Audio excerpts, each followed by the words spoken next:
friends, welcome to Medico Guide. Please don't forget to like, share and subscribe to the channel if you find the content is helpful. Let's begin.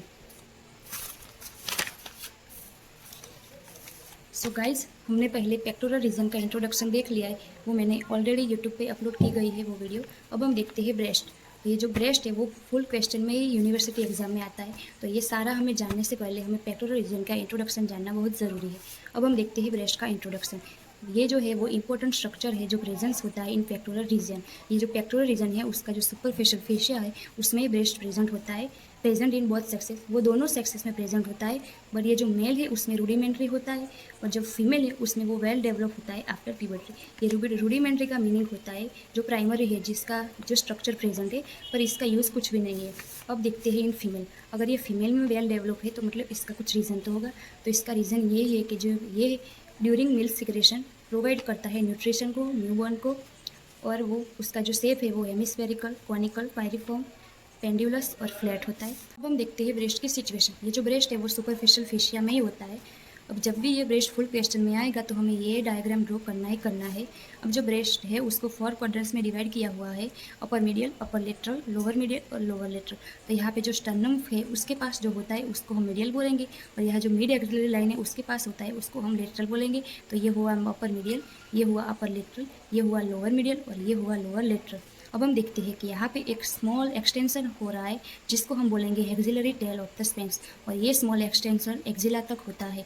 तो मतलब यहाँ कोई तो opening होगी ना जिससे ये एक्सटेंशन होता है, तो उस ओपनिंग को हम बोलेंगे फोरामेन ऑफ लैंगर। ये जो फोरामेन ऑफ लैंगर जो ओपनिंग है वो डीप फेशिया में ही होती है।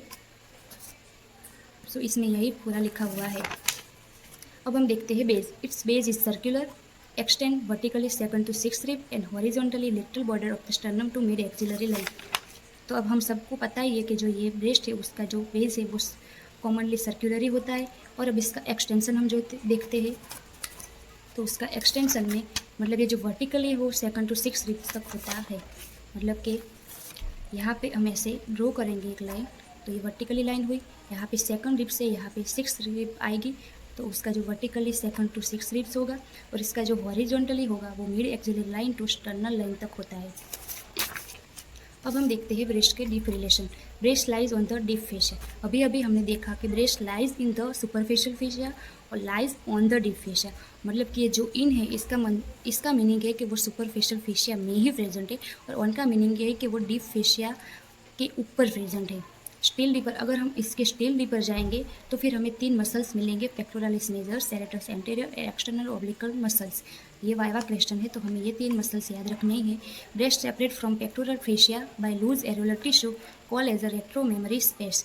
It self breast can move freely over the pectoralis muscles. तो यहाँ पे ये पेक्टोरालिस मेजल्स मसल्स आएगा, यहाँ पे ब्रेस्ट आएगा, तो इसके बीच में एक स्पेस होगा जो लूज एरोलर टिश्यू होगा, उसको हम बोलेंगे रेट्रो मेमोरी स्पेस, और इसी स्पेस की वजह से हमारे ब्रेस्ट इजीली मूव होते हैं। अब हम देखते हैं structure of the breast. Structure divided into 3, skin, parenchyma and stoma. उसमें फर्स्ट आता है skin. Its cover the gland, मतलब जो स्किन है वो पूरी ग्लैंड को कवर करती है। उसमें फॉलोइंग फीचर्स होते हैं जो स्किन में प्रेजेंट है। पहले उसमें निपल आता है। ये जो निपल है वो कॉनिकल प्रोजेक्शन होता है जो सेंटर ऑफ ब्रेस्ट में ही प्रेजेंस है, और उसकी पोजीशन है level of the 4th intercostal space and 10 centimetre from the mid line. ये जो सेंटर ऑफ द ब्रेस्ट है उसमें ये जो निपल ही प्रेजेंट होता है, और ये जो निपल है वो 4th इंटरकोस्टल स्पेस में प्रेजेंट होता है।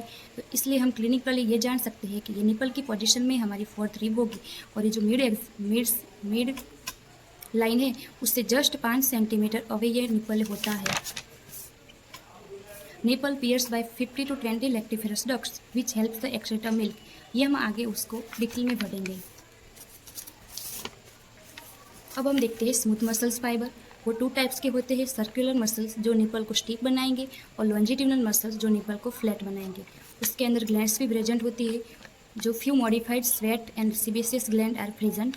नर्व सप्लाई, ये जो निपल है वो नर्व सप्लाई में रीच होगा, क्योंकि सारी ऑर्गन की जो नर्व एंडिंग है वो निपल पे ही होगी। अब हम देखते हैं areola. Skin which is surrounding the base of the nipple is pigmented and circular is called as areola. मतलब कि यहाँ पे जो स्किन थी, ये मतलब कि यहाँ पे जो ये निपल थी उसके जस्ट बिल आसपास में जो स्किन है वो पिगमेंटेड होगी, और वो नॉर्मली ब्लैकिश होती है, उसको हम बोलेंगे areola. Below areola lies lactiferous sinus विच स्टोर मिल्क। ये जो एरियोला है उसके जस्ट बिलो में हमें लेक्टिफेरस साइनस मिलेंगे। देखते हैं पेरेन्काइमा। तो पेरेन्काइमा का मीनिंग क्या होता है? पेरेन्काइमा का मीनिंग होता है जो फंक्शनल ग्लैंड होती है उनको हम पेरेन्काइमा ही बोलते हैं, also known as a mammary gland. उसको मेमरी ग्लैंड भी बोल सकते हैं। It's compound tubulo alveolar gland with secret mills.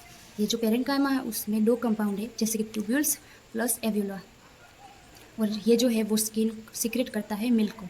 Lies in superficial fascia, so there is no capsule is present. So just skin आएगी, skin के बाद आएगा superficial fascia, और ये जो पेरेन्काइमा है वो सुपरफिशियल फेशिया में प्रेजेंट है। इसलिए उसको अलग से कोई कैप्सूल की ज़रूरत नहीं है, क्योंकि उसका जो सराउंडिंग है वो स्किन होता है।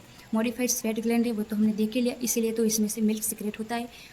Its gland is consist of 50 to 20 lobes. Each lobes is cluster of alveoli, drain in the lactiferous duct, open in nipple. After termination of the duct, each duct is dilated or from a lactiferous sinus. मतलब कि ये जो breast है उसमें 50 to 20 lobe होते हैं, और एक लोब में हमें क्लस्टर ऑफ एल्वेलाई ऐसा मिलेंगे। अब ये जो एल्वेलाई है वो टर्मिनेशन होगा ये लैक्टिफेरस साइनस में, और ये डायलेटेड होता है, इसलिए इसमें हमारा जो सारा मिल्क है वो स्टोर होता है। इसके आगे ये जो वो स्टार्ट होगा लैक्टिफेरस डक्ट, और ये जो लैक्टिफेरस डक्ट है वो टर्मिनेट होगा निपल में। तो अब इसीलिए जो निपल है वहाँ से एक्सट्रैक्ट होता है मिल्क। अब हम देखते हैं stroma. It's known as the supporting framework of the breast. ये जो स्ट्रोमा है उसको हम सपोर्टिंग फ्रेमवर्क बोलते हैं ब्रेस्ट का। Consist of the two part, fibre stroma and fatty stroma. Fibre stroma है वो सेप्टा बनाता है। It's known as a suspensory ligament of the Cooper which anchor the skin and gland to the pectoral fascia. यहाँ पे अब हम देखते हैं, जैसे कि ये पेक्टोरल फेशिया है, ये फाइबर स्ट्रोमा है, और ये जो लिगामेंट ऑफ द कूपर है, तो ये जो लिगामेंट ऑफ द कूपर है वही हमारे जो पेक्टोरल फेशिया है उसको कनेक्ट करता है ग्लैंड से। अब हम देखते हैं फैटी स्ट्रोमा। इस consist of the fat which form main bulk of the gland. मतलब जो ग्लैंड है उसकी साइज एंड शेप वो फैटी स्ट्रोमा पे ही डिपेंड है। Distribute all over breast expect beneath areola and the nipple. ये जो फैटी स्ट्रोमा है वो पूरे ब्रेस्ट में डिस्ट्रीब्यूट होता है, पर ये जो एरियोला और निपल है उसमें फैट देखने को हमें नहीं मिलता है। ये वाइवा क्वेश्चन है। अब हम देखते हैं ब्लड सप्लाई। मेमरी ग्लैंड की ब्लड सप्लाई होती है वो एक्सट्रीमली वास्कुलर होती है। क्योंकि इसको मिल्क प्रोडक्शन भी करना होता है और इसको हार्मोन रेगुलेशन भी करना होता है। ये जो प्रोलैक्टिन हार्मोन से वही सारा मेमरी ग्लैंड का रेगुलेशन करता है। यहाँ पे क्लिनिकल पॉइंट है, in arterial supply most of the arteries come into anterior side, posterior surface is avascular.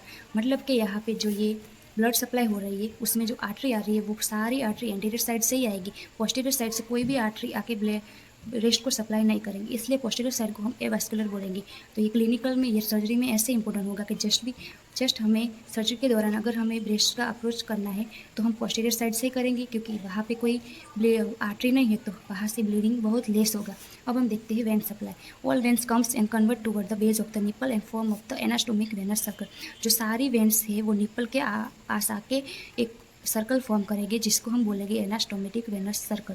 ये जो सर्कल है उसमें 2 टाइप्स की वेन होगी, सुपरफिशियल वेन जो ब्लड को ले जाएंगी इंटरनल थोरेसिक वेन तक, और ये जो डीप वेन है वो ब्लड को ले जाएंगी एक्सिलर एंड पोस्टीरियर इंटरकोस्टल वेन तरफ। अब हम देखते हैं nerve supply of the breast. Breast is supply by the anterior and lateral cutaneous nerve which branch of the 4th and 6th intercostal nerve. तो हमने अभी आगे देखा है कि जो ब्रेस्ट है वो 4th and 6th इंटरकोस्टल के बीच में ही होती है, इससे ये जो 4th और 6th इंटरकोस्टल नर्व्स की ब्रांचें को है। अब यहाँ पे क्रिटिकल पॉइंट है, nerves do not control the secretion of the milk. मतलब कि ये जो नर्व्स है वो जो सिक्रेशन ऑफ मिल्क होता है उसको कंट्रोल नहीं करती, उसको कंट्रोल करेगा प्रोलैक्टिन हार्मोन। अब हम देखते हैं लिम्फेटिक ड्रेनेज। ये जो ब्रेस्ट है उसका लिम्फेटिक ड्रेनेज बहुत इंपॉर्टेंट है। क्यों? क्योंकि जब भी कार्सिनोमा ब्रेस्ट होता है तो ये जो कार्सिनोमा है वो लिम्फ नोड के थ्रू ही स्प्रेड होता है। उसमें 2 तरह की आती है, पहले आएंगे लिम्फ नोड जो लिम्फ को कलेक्ट करेगी, और लिम्फ वेसल्स जो लिम्फ यहाँ पे कलेक्ट होगा उसमें सुपरफिशियल लिम्फ वेसल्स होती है और डीप वेसल्स होती है। तो हमें ये डायग्राम ड्रॉ करना ही होता है। अब उसमें भी एक्सिलरी लिम्फ नोड है वो 75% लिम्फ को कनेक्ट करेगी, एंटीरियर थोरेसिक नोड्स है वो 20% करेगी, और जो सुप्ला क्लेविकुलर और जो एपिकुलर होती है वो 5% करेगी। तो ये जो चारों है उसको हम बोलेंगे एक्सिलरी लिम्फ नोड। उसमें भी आती है ये जो सेंट्रल, एंटीरियर, ये है पोस्टीरियर और ये लेटरल। और ये जो एपिकल का मीनिंग ऐसा होता है जैसे कि एपेक्स, मतलब कि ये जो एक्जिला है उसके जो ऊपर वाला पार्ट पे जो भी लिम्फ प्रेजेंट होगी उसको हम बोलेंगे एपिकल लिम्फ नोड।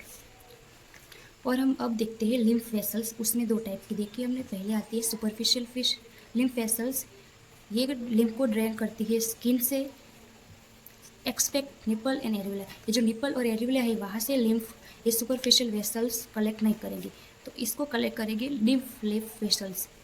और also parenchyma of the breast का भी ये डीप लिम्फ वेसल्स ही कनेक्ट करेगी। यहाँ पे अब एक है क्लिनिकल पॉइंट, जैसे कि anterior and central group of the node are commonly involve in the carcinoma of the breast. तो अभी हमने देखा, अभी आगे देखा कि जो 75% लिम्फ है जो एक्सिलरी लिम्फ नोड कलेक्ट करती है, तो ऑब्वियस है जो कार्सिनोमा ऑफ ब्रेस्ट है वो ये जो सेंट्रल है और ये जो एंटीरियर एक्सिलरी लिम्फ नोड है उसके थ्रू ही स्प्रेड होगा।